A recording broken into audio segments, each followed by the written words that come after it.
लेकिन आपको यदि जानकी जी के दर्शन करना है ना, तो कल सुबह ठीक 8 बजे मैं आपको संकेत कर रहा हूँ कि महाराज जनक जी की पुष्प वाटिका में आपको दर्शन होंगे। आज जैसे ही संकेत मिला, भोले बाबा और राघव जी की परिचय हुई कि अब राघव जी कहते हैं लक्ष्मण भैया चलो। कहाँ? गुरुदेव के पास, क्योंकि अब शाम होने को है, अब नहीं देखेंगे। लक्ष्मण जी हाथ जोड़ देते हैं, भैया अभी तो करे और देखना है और देखना। बस क्या पुष्पों की वर्षा हुई, क्या आपको सखिया कही कि आप करे अब हमें घूमना ही नहीं? नहीं भैया, हमें तो और घूमना है। राम जी निवेदन करते हैं, लक्ष्मण भैया चलो कल अब सुबह घूमेंगे आगे। आज लक्ष्मण भैया को लेकर के राघव जी वापस आते हैं, रात्रि के विश्राम करते हैं। और सुबह जब सुबह हुई और जो सखिया ने संकेत की थी कि 8 बजे, ठीक 8 बजे कहाँ मिलेंगे, तो कहा पुष्प वाटिका में। राघव जी और लक्ष्मण भैया गुरुदेव आदेश देते हैं, किस लिए? पुष्प के लिए। क्योंकि राघव जी और छोटी भ्राता लखनलाल दोनों शिष्य बनकर के आए थे और आदेश देते हैं आज जाओ मेरे लिए पुष्प का चयन करके लाओ, ताकि हमें पूजा करना है। जैसे ही गुरुदेव आज आदेश दिया, छोटी भ्राता लखनलाल और भैया राम जी चले, तो अब उन्हें पुष्प वाटिका ढूंढते ढूंढते पहुंचे पुष्प वाटिका के नजदीक। और पुष्प वाटिका में रहने वाले माली चाहो और चिताई पूछ मालीगण। आज राघव जी चारों तरफ पहले नजर दिखाए, दौड़ा करके देखते हैं कि माली कहाँ है।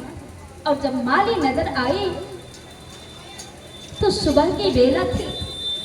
माली एक जगह बिछावा लगा करके सो रहे हैं। तब राघव जी विनती करते हैं कि हे माली, मल्लिया जी सुतेली उचरेला टारेया, माली ने सुते फूल बारे, मल्लिया जी सुतेली उचरेला टारेया, माली ने सुते फूल बारे। जगु जागो या है मलिनिया, मलिया जागावे, दुआरे पे राम जी दुल्हा आरे हो।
मालिनी को जगाते हैं और मालिनी दोनों सामने हाथ जोड़ करके खड़े हो जाते हैं।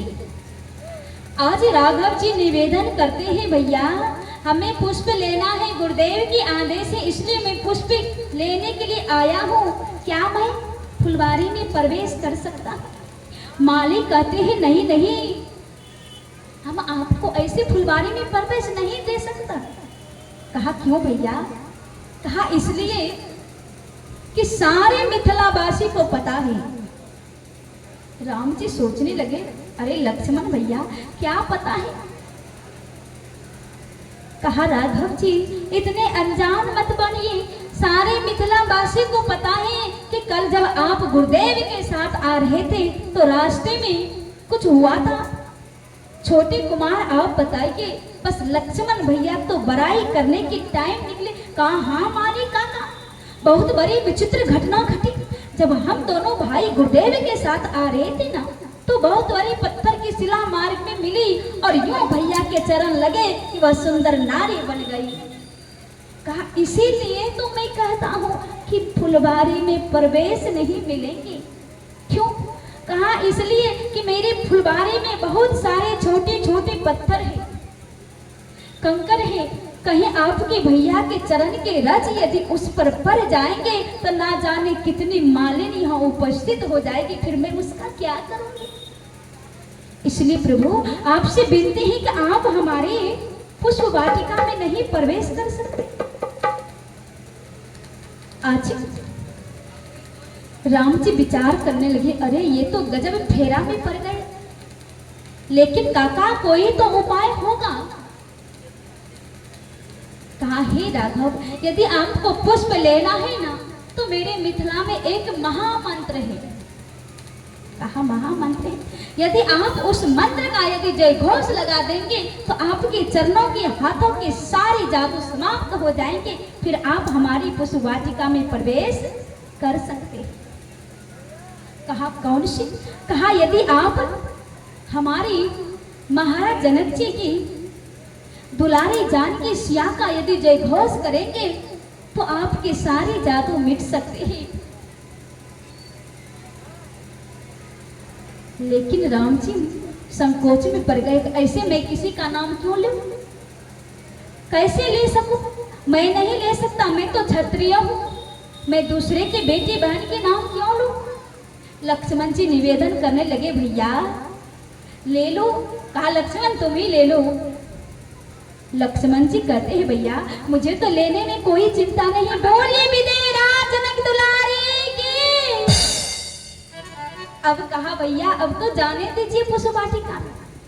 माली और मालिन कहते हैं ऐसे नहीं प्रभु, छोटे कुमार ने नाम लिए है इसलिए छोटे का प्रवेश है, आपका नहीं। राम जी पड़ गए फेर में। आज माली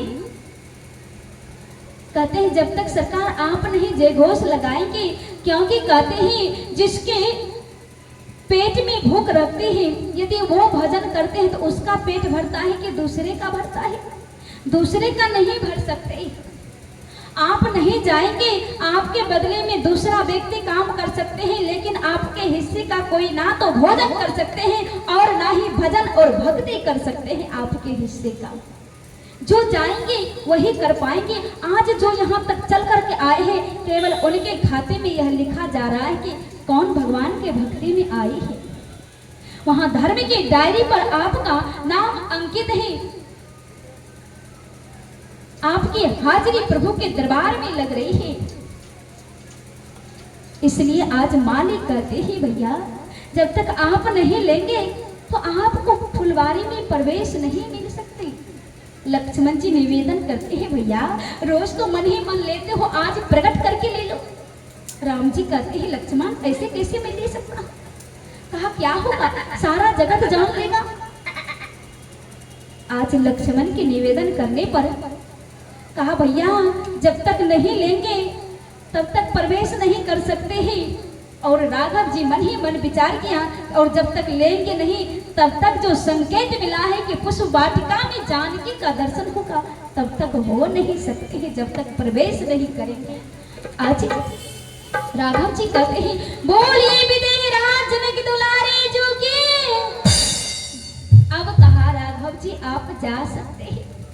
आपके सारे जादू समाप्त। आज उसी समय मां सुनैना गिरजा पूजन जननी पठाई। आज मां सुनैना अपने बिटिया को आदेश देते हैं, बेटी जानकी, आज तुम्हारा जीवन का सबसे बड़ा महत्वपूर्ण दिन है। आज तुम्हारे भाग्य की परीक्षा होने वाले हैं कि कौन कैसा तुम्हारे भाग्य में बर लिखा है विधाता ने। इसलिए बिटिया जाओ, अपने फुलवारे में गिरजा माँ के मंदिर है, उसकी पूजा, उनकी आशीर्वाद ले आओ। और कहते हैं जीवन में यदि पूजा करे तो हर कुमारी बहन बेटी को गिरजा माँ की पूजा करनी चाहिए। और जिस तरह से जानकी जी को आशीर्वाद मिला सुंदर सुयोग सुशील वर के लिए, वैसे आशीर्वाद हमेशा गिरजा माँ अपने संसार की हर एक बेटी को देती है। आज जानकी जी अपने सखियों के साथ गिरजा पूजन के लिए चलती है। कहा आज गिरजा जी के पूजन करने के लिए जानकी जी चले।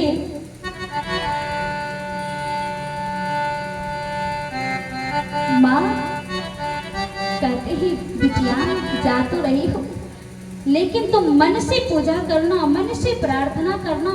आज जानकी जी को लेकर के मैया चिंतित हो रही है, क्योंकि आज जीवन में इनके पिता इतने कठिन प्रण लिए हैं। जो इस कठोर शिव धनुष को उठाएगा उन्हीं के साथ इनका ब्याह होगा, इसलिए चिंतित है। इधर मैया भी पूजा में प्रार्थना में लगी है और जानकी जी को भी गिरजा माँ के पूजन के लिए भिजाई ही। कहा गिरजा पूजन चले से आज दिल में ले अरमान, देवर हो लखाने श्रीवान, पति हो सेवक बीरे हनुमान।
फुलवारी में प्रवेश करते ही और गिरजा पूजन जननी पठाई संग में सखियों के लेकर के आज जानकी जी पुष्प वाटिका में चलते हैं। लेकिन साथ में जो चतुर सखी आई थी वह जैसे ही पुष्प वाटिका में प्रवेश करते हैं इधर उधर नजर दौड़ा करके देखने लगते हैं कि मैंने राघव जी को दिया था टाइम ठीक 8 बजे के, अब तक आया कि नहीं देख रहा है।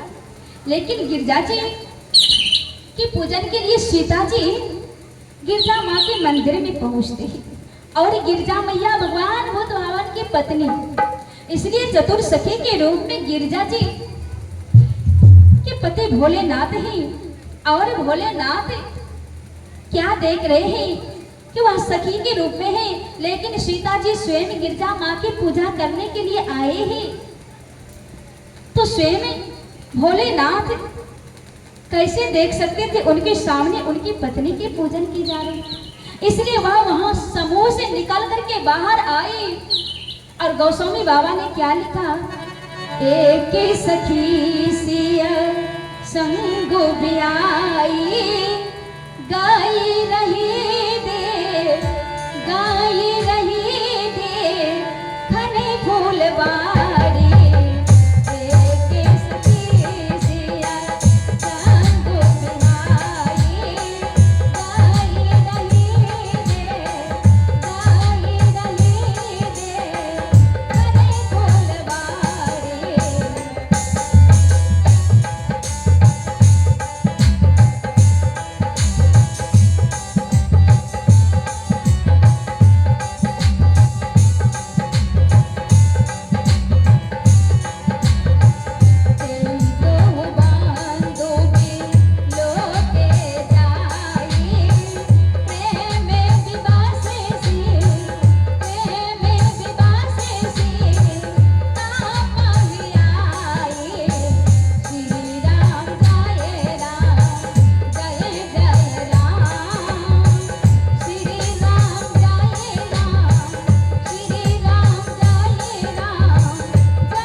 सखी सिए संग बिहाई, अगाई रही देखने फुलवारी। वह सखी और कोई नहीं भोलेनाथ फुलवारी में घूम घूम कर देख रहे हैं क्या आए हैं कि नहीं दो कुमार। और देखते देखते उन्हें नजर पड़ा, तेई तो बन तो बिलोगे जाए, प्रेम बेबस सीता पही आई। और वह दौड़ती हुई जाती है सीता जी के पास, जहां सीता जी गिरजा मैया के पूजन कर रही थी। कैसे पूजन कर रही थी, गोस्वामी बाबा ने लिखा, जय जय गिरी बरी राज की सोरी,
जय महेश मुख चांद चकोरी। जय महेश मुख चांद चकोरी, जय गज बदन सा दानन माता, जाने मुकुट दामने दोते गाता।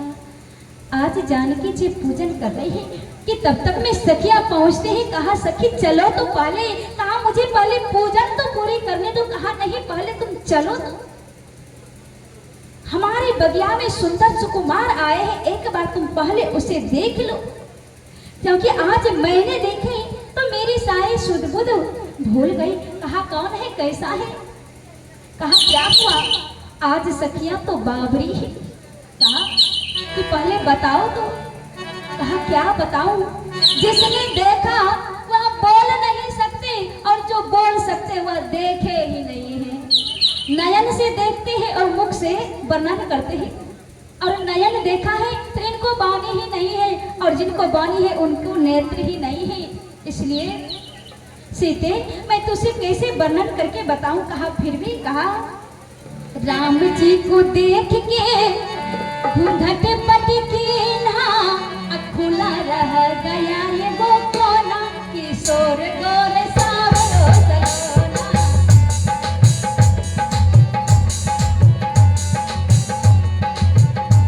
अभी सखियां कर रही हैं सीते, मैं तो गए थे लेकिन ऐसे जादूगर है ना कि उनके जादू के सामने मेरे घूंघट काम नहीं आई। मैं तो घूंघटा डाल करके गई थी लेकिन इतने लुभावने उनके स्वरूप है ललचाने योग्य कि मैं घूंघटा तो की लेकिन एक कोना खुला रह गया। इसलिए करे हैं राम जी को देख के घूंघटे बने के ना, राम जी को देख के घूंघटे बने के ना, खुला रह गया ये वो कोना किशोर गोर सावरो सलोना।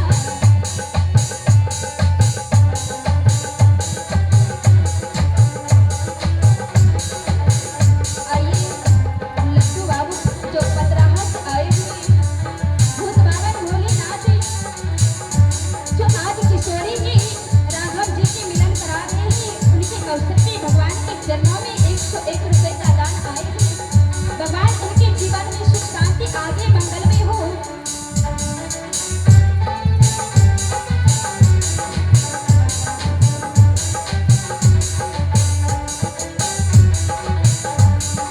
राम जी को देख के घूंघटे बने के ना, राम जी को देख के घूंघटे बने के ना, खुला रह गया ये वो कोना किशोर गोर सावरो सलोना।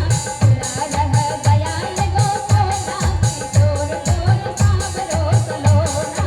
खुला रह गया ये वो कोना किशोर गोर सावरो सलोना। खुला रह गया ये वो कोना किशोर गोर सावरो सलोना। आज कहते हैं कि सखियां कैसे मैं वर्णन करूं, मैंने घूंघट की थी कहा तो फिर तुम कैसे उनके दीवानी हो गई। हाँ इतने उनके रूप ही लुभावने ही ललचाने युक्त है कि मेरे नयन बार बार ललचा गए और